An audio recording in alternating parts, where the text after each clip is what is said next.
പിതാവിന്റെയും പുത്രന്റെയും പരിശുദ്ധാത്മാവിന്റെയും നാമത്തിൽ ആമേൻ. എൻ്റെ പ്രിയപ്പെട്ടവരെ, ഇന്ന് മെയ് 18 ഞായറാഴ്ചയാണ്. അമ്മേ പരിശുദ്ധ അമ്മേ, അമ്മേ പരിശുദ്ധമേ, ദൈവമാതാവേ, കൃപാസനത്തിലൂടെ ഞങ്ങൾക്കും ഞങ്ങളുടെ ദേശത്തിനും അമ്മ മധ്യസ്ഥം തേടി തന്ന എല്ലാ അനുഗ്രഹങ്ങൾക്കും കൃപകൾക്കും ഞങ്ങളിപ്പോൾ ഹൃദയം നിറഞ്ഞ നന്ദി പറയുന്നു. അമ്മേ പരിശുദ്ധമേ, ദൈവമാതാവേ, 2004 ഡിസംബർ 7 ഉച്ചകഴിഞ്ഞ് 2:30 കൃപാസനത്തിൽ സംഭവിച്ച അമ്മയുടെ പ്രത്യക്ഷപ്പെടലിനെ തിരുസഭയ്ക്ക് സമർപ്പിച്ചിരിക്കുന്ന പഠനരേഖകളുടെ മേൽ സഭാത്മകമായ പഠനം ആരംഭിക്കുവാൻ ഞങ്ങൾ പ്രാർത്ഥിക്കുന്നു. അമ്മേ പരിശുദ്ധമേ, ഭൂസ്വർലോകങ്ങളുടെ രാജ്ഞിയായ അങ്ങേയ്ക്ക് ഭൗമസംരക്ഷണത്തിനായി പ്രപഞ്ചപ്രകൃതിയെ തന്നെ തിരുസഭ പ്രതിഷ്ഠിക്കുവാൻ ഈ പ്രത്യക്ഷീകരണം വഴി ഇടയാക്കണമേ. പരിശുദ്ധമേ, ജപമാല മാതാവേ, സകല കൃപാസനം പ്രാർത്ഥനയോടും ചേർത്ത് ഞങ്ങളിപ്പോൾ പ്രാർത്ഥിക്കുന്ന ഈ കുടുംബത്തിന്റെ പ്രത്യേക നിയോഗം പറ മക്കളെ.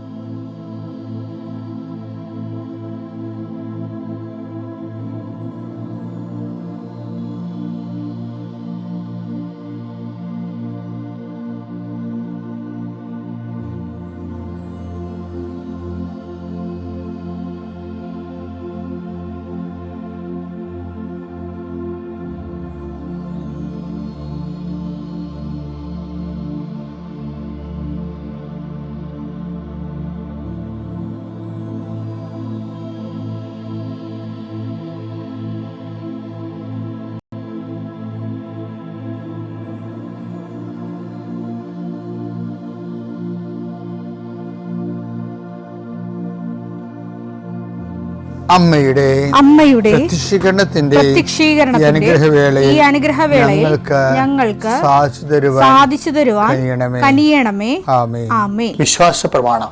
സർവശക്തനായ പിതാവും ആകാശത്തിന്റെയും ഭൂമിയുടെയും സൃഷ്ടാവുമായ ദൈവത്തിൽ ഞാൻ വിശ്വസിക്കുന്നു. അവിടുത്തെ ഏകപുത്രനും ഞങ്ങളുടെ കർത്താവുമായ ഈശോമിശിഹായിലും ഞാൻ വിശ്വസിക്കുന്നു. ഈ പുത്രൻ പരിശുദ്ധാത്മാവിനാൽ ഗർഭസ്ഥനായി കന്യകാമറിയത്തിൽ നിന്ന് പിറന്ന് പൊന്തിയോസ് പീലാത്തോസിന്റെ കാലത്ത് പീഡകൾ സഹിച്ച് കുരിശിൽ തറയ്ക്കപ്പെട്ട് മരിച്ച് അടക്കപ്പെട്ട് പാതാളങ്ങളിൽ ഇറങ്ങി മരിച്ചവരുടെ ഇടയിൽ നിന്ന് 3-ാം നാൾ ഉയർത്ത് സ്വർഗത്തിലേക്ക് എഴുന്നള്ളി സർവശക്തിയുള്ള പിതാവായ ദൈവത്തിന്റെ വലതുഭാഗത്തിരിക്കുന്നു. അവിടെ നിന്ന് ജീവിക്കുന്നവരെയും മരിച്ചവരെയും വിധിക്കുവാൻ വരുമെന്നും ഞാൻ വിശ്വസിക്കുന്നു. പരിശുദ്ധാത്മാവിലും ഞാൻ വിശ്വസിക്കുന്നു. വിശുദ്ധ കത്തോലിക്കാ സഭയിലും പുണ്യവാന്മാരുടെ ഐക്യത്തിലും പാപങ്ങളുടെ മോചനത്തിലും ശരീരത്തിന്റെ ഉയർപ്പിലും നിത്യമായ ജീവിതത്തിലും ഞാൻ വിശ്വസിക്കുന്നു. ആമേൻ. സ്വർഗ്ഗസ്ഥനായ ഞങ്ങളുടെ പിതാവേ, അങ്ങയുടെ നാമം പൂജിതമാകണമേ. അങ്ങയുടെ രാജ്യം വരണമേ. അങ്ങയുടെ തിരുമനസ് സ്വർഗത്തിലെ പോലെ ഭൂമിയിലും ആകണമേ. അന്നു വേണ്ടുന്ന ആഹാരം ഇന്ന് ഞങ്ങൾക്ക് തരണമേ. ഞങ്ങളോട് തെറ്റ് ചെയ്യുന്നവരോട് ഞങ്ങൾ ക്ഷമിക്കുന്നത് പോലെ ഞങ്ങളുടെ തെറ്റുകൾ ഞങ്ങളോടും ക്ഷമിക്കണമേ. ഞങ്ങളെ പ്രലോഭനത്തിൽ ഉൾപ്പെടുത്തരുതേ, തിന്മയിൽ ഞങ്ങൾ രക്ഷിക്കണമേ. ആമേൻ. നന്മ നിറഞ്ഞ മറിയമേ, സ്വസ്തി. കർത്താവ് അങ്ങയുടെ കൂടെ സ്ത്രീകളിൽ അങ്ങ് അനുഗ്രഹിക്കപ്പെട്ടവളാകുന്നു. അങ്ങയുടെ ഉദരത്തിൻ ഫലമായി ഈശോ അനുഗ്രഹിക്കപ്പെട്ടവനാകുന്നു. പരിശുദ്ധ മറിയമേ, തമ്പുരാന്റെ അമ്മേ, പാപികളായ ഞങ്ങൾക്ക് വേണ്ടി ഇപ്പോഴും ഞങ്ങളുടെ മരണസമയത്തും തമ്പുരാനോട് അപേക്ഷിക്കണമേ. ആമേൻ. നമുക്ക് പ്രാർത്ഥനയിലേക്ക് വരാം. കർത്താവേ, നിന്റെ ഉന്നതമായ നാമത്തിന് സ്വസ്ഥം ചെയ്യുന്നു. കർത്താവേ, നിന്റെ വിശുദ്ധ പൗരോഹിത്യത്തെ മഹത്വപ്പെടുത്തണമേ. കർത്താവേ, സഭയിലുള്ള സാന്നിധ്യം പ്രകടമാക്കണമേ. 19 വർഷം ഞാൻ അർപ്പിച്ച കൃപാനയുടെ യോഗ്യതയാൽ കൃപാസ്ഥാനത്താറെ ജീവനോടെ പ്രത്യക്ഷപ്പെട്ട മാതാവിൻ്റെ മാധ്യസ്ഥതയെ ആശ്രയിച്ചുകൊണ്ട് ഇന്നത്തെ ജീവിതം കരുപിടിപ്പിക്കാൻ വേണ്ടി ആഗ്രഹിക്കുന്ന എല്ലാവരെയും ഞാൻ കർത്താവിന് തിരുസന്നിധി സമർപ്പിക്കുന്നു. കർത്താവ് അന്ധകാഴ്ച നൽകിയവനെ, കർത്താവ് ചികിത്സ നൽകിയവനെ, കർത്താവ് ഊമന സംഭാഷണത്തിൽ നൽകിയവനെ, കർത്താവ് മഹോരോഗപ്പെടുത്തിയവനെ, കർത്താവ് തലവാരോഗപ്പെടുത്തിയവനെ, കർത്താവ് മരിച്ചവനെ ഉയർപ്പിച്ചവനെ, കർത്താവ് കാനാല കല്യാണത്തിൽ വെള്ളത്തെ വീഞ്ഞാക്കിക്കൊണ്ട് കടലിനെ ശാന്തമാക്കി 50,000 പേർ കൊണ്ട് തീറ്റിപ്പൂറ്റിയവനെ, കർത്താവ് ജീവിതത്തിൻ്റെ എല്ലാ മണ്ഡലങ്ങളിലും ഓരോരോ സാഹചര്യം അനുസരിച്ചുകൊണ്ട് സാഹചര്യത്തിന് ഒത്തവിധം ജീവിതത്തെ നീ അഭിസംബോധന ചെയ്ത ദൈവത്തിൻ്റെ സ്നേഹമാണ് ക്രിസ്തുവേ. അങ്ങയുടെ ആ സ്നേഹം ഇപ്പം ജ്വലിക്കണമെന്ന് പ്രാർത്ഥിക്കുന്നു. അങ്ങയുടെ നാവ് വിളിച്ചപേക്ഷിക്കുന്ന മക്കൾക്ക് ഇന്ന് അവരെവിടെയെല്ലാം പോകുന്നു, എന്തെല്ലാം ചിന്തിക്കുന്നു, എന്തെല്ലാം കാര്യങ്ങൾ ചെയ്യുവാൻ പോകുന്നു, ആരോടെല്ലാം സംസാരിക്കുന്നു, എന്തെല്ലാം എഴുതുന്നു, എന്തെല്ലാം കറസ്പോണ്ട് ചെയ്യുന്നു, എന്തെല്ലാം കമ്മ്യൂണിക്കേറ്റ് ചെയ്യുന്നു, എല്ലാ മേഖലയിലും കർത്താവിന് ശക്തി പ്രവർത്തിയിട്ട് പ്രാർത്ഥിക്കുന്നു. എൻ്റെ കർത്താവിൻ്റെ ഉന്നതമായ നാമത്തിൽ നിൻ്റെ ഉദ്യമങ്ങൾ, നിൻ്റെ ഇടപെടലുകൾ എല്ലാം കർത്താവിനകത്ത് ആശ്രയിക്കപ്പെടട്ടെ. നിനക്ക് താങ്ങാനാവാത്ത വിഷയങ്ങളിലൂടെ അന്ന് കടന്നു പോകണമെങ്കിൽ പൂർണ്ണമായി അത് ഈശോ ഏറ്റെടുക്കുകയും നിന്നെ സന്ധിക്കുകയും സംരക്ഷിക്കുകയും ചെയ്യട്ടെ.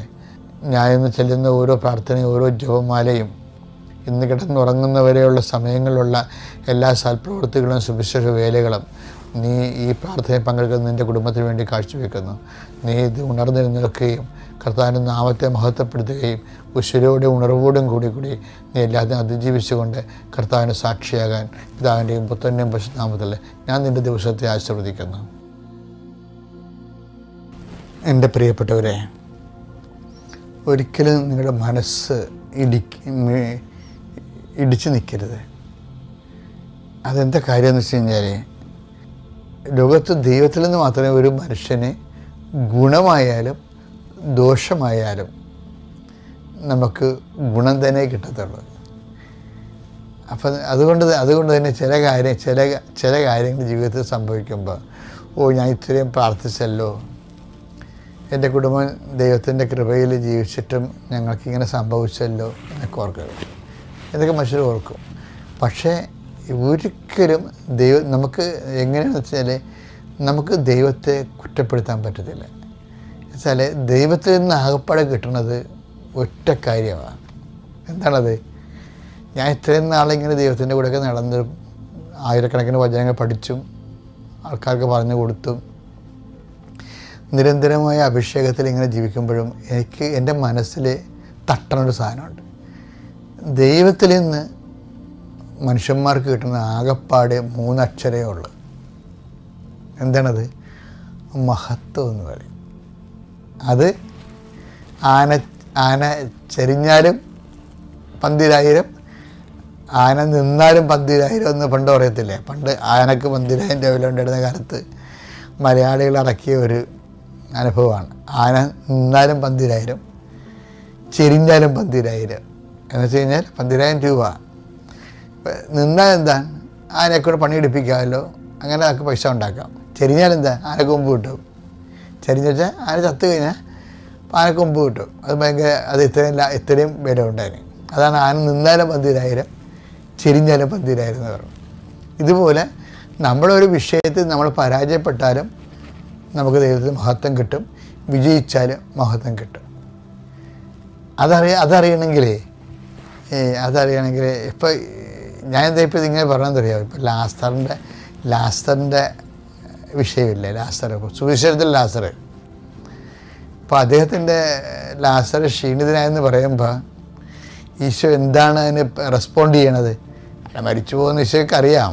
പക്ഷെ അതിനെ റെസ്പോണ്ട് ചെയ്യണത് അയാൾ മരിച്ചു പോയെന്നല്ല റെസ്പോണ്ട് ചെയ്യണം, നെഗറ്റീവായിട്ട് റെസ്പോണ്ട് ചെയ്യണത്. മരണമാണ് സംഭവിച്ചത്, പക്ഷെ പോസിറ്റീവായിട്ട് റെസ്പോണ്ട് ചെയ്യണത്. എന്താ പറയണത്? യോഹന്നാൻ 11:4 അത് കേട്ടപ്പോൾ യേശു പറഞ്ഞു ഈ രോഗം മരണത്തിൽ അവസാനിക്കാനുള്ളതല്ല. പ്രത്യുത ദൈവത്തിന്റെ മഹത്വത്തിനും അതുവഴി ദൈവപുത്രൻ മഹത്വം പ്രാപിക്കുന്നതിനും വേണ്ടിയാണ്. ലാസറിന്റെ മരണമാണ് ഒരു ഇൻസിഡന്റ്. അത് സംഭവിക്കുകയാണ്. അപ്പോൾ ഓൾ ഓൺ എ സഡൻ അതിൻ്റെ സ്കാനിങ് റിപ്പോർട്ടിൽ ഈശോ എന്താ പറയണത്? ഈ രോഗം മരണകാരണമല്ല, മറിച്ച് എന്താണ്? ദൈവപുത്രൻ മഹത്വപ്പെടാനുള്ളതാണ്. പിതാവായ ദൈവവും അവനിൽ മഹത്വപ്പെടും. ഇപ്പം 2 മഹത്വമാണ് ഈ വിഷയം കൊണ്ട്. ഒന്ന് പിതാവ് മഹത്വപ്പെടും, രണ്ടാമത് പിതാവിൻ്റെ മഹത്വത്താൽ പുത്രന് മഹത്വപ്പെടും. ശരിക്കും പറഞ്ഞാൽ ദൈവത്തിൽ നിന്നൊരു മനുഷ്യന് കിട്ടേണ്ട ഇത് മാത്രമേ ഉള്ളൂ, അതായത് മഹത്വം. അതുകൊണ്ടാണ് ഈ ഇഗ്നേഷ്യസ് ലയോളയൊക്കെ ഉണ്ടല്ലോ, അവരെപ്പോഴും ലെറ്റർ എഴുതുമ്പോൾ എന്താ എഴുതേണ്ടത്? For the greater glory of Jesus Christ. അവർക്കത് എവിടെ നിന്നാണ് കിട്ടിയത്? ഇഗ്നേഷ്യസ് ലയോളായും എഴുതുമായിരുന്നു കത്തിൻ്റെ മുകളിൽ ഇപ്പം നമ്മൾ JMJ എന്ന് എഴുതത്തില്ലേ, അതിന് അവരെഴുതിക്കൊണ്ടിരുന്നത് for greater glory of Jesus Christ. അത് ഇഗ്നേഷ്യസ് ലയോളാണ് തുടങ്ങി വെച്ചത്. ഫ്രാൻസിസ് സേവ്യർ അത് കണ്ടുപഠിച്ചിട്ട് ഫ്രാൻസിസ് സേവ്യറുടെ കത്തുകളിലും എല്ലാം ഉണ്ട്. എന്താണ്? For greater glory of Jesus Christ. ജീവിതത്തിൽ സംഭവിക്കണതെല്ലാം ദൈവത്തിൻ്റെ മഹത്വത്തിന് വേണ്ടിയെന്ന്.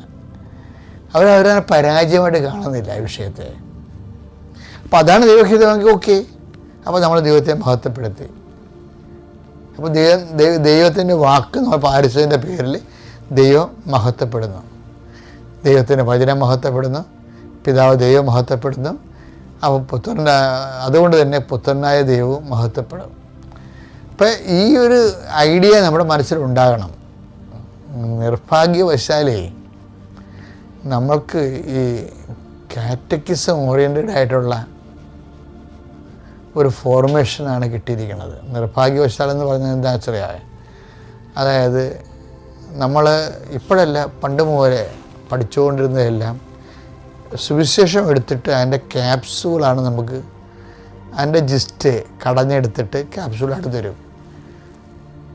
എന്ന് വെച്ച് കഴിഞ്ഞാൽ, പക്ഷേ അത് നമുക്ക് പിള്ളേർക്ക് കുഴപ്പമില്ല, പിള്ളേർക്ക് അത് പഠിക്കാൻ എളുപ്പമാണ്, ആദ്യ കുർബാനയ്ക്ക് പഠിക്കാം. പക്ഷേ പിന്നീട് അങ്ങനെ പഠിക്കാൻ പറ്റത്തില്ല. സുവിശേഷത്തിൻ്റെ മൊത്തം ജിസ്റ്റാണ് നമ്മൾ എടുത്തിട്ട്, സുവിശേഷത്തിൻ്റെ മുഴുവനുമാണ് നമ്മൾ ജീവിതത്തിലേക്ക് പ്രാവർത്തികമാക്കുന്നത്. സുവിശേഷം അതേപടിയാണ്. അല്ലാതെ അതിൻ്റെ ഒരു ഡോക്ട്രിന ക്രിസ്തവ് എന്നൊക്കെ പറഞ്ഞ് നമ്മൾ പണ്ടത്തെ ഫ്രാൻസിസ് സേവ്യറിൻ്റെയൊക്കെ പുസ്തകമില്ലേ, ഹെൻറിക്കസിൻ്റെ, അപ്പോൾ അത് നമ്മൾ അനുസരിക്കുക എന്ന്. ഡോക്ടർ എന്ന് പറഞ്ഞാൽ, ഡോക്ടർ എന്ന് വെച്ചാൽ അനുസരിക്കുക എന്നുള്ളതാണ്. അതുകൊണ്ട് നമുക്ക് മുമ്പ് നമ്മുടെ കയ്യിൽ നിന്നുള്ള റെസ്പോണ്ട് അതാണ്. പക്ഷേ ഈ ശരിക്കും പറഞ്ഞാൽ അനുസരിക്കുക അല്ല, ശരിക്കും ദൈവത്തെ അനുഭവിക്കുകയാണ് പറയണത്. സുവിശേഷത്തെ വിശ്വസിക്കുക, അനുദപിക്കുക, സുവിശേഷത്തെ വിശ്വസിക്കുന്നില്ലേ, ആ സുവിശേഷം അനുഭവിക്കുക എന്ന് പറയുമ്പോഴാണ് ഈ അനുതാപം അനുഭവത്തിൻ്റെ ഭാഗമായിട്ട് വരുന്നത്. കാറ്റഗിസം ഒരു മുതിർന്നവരുടെ കാറ്റഗിസം ആ ലെവലിലേ പോകാൻ പറ്റത്തുള്ളൂ. ഇപ്പം ഞങ്ങളൊക്കെ ചെയ്യണ പബ്ലിക് എഡ്യൂക്കേഷനാണ്.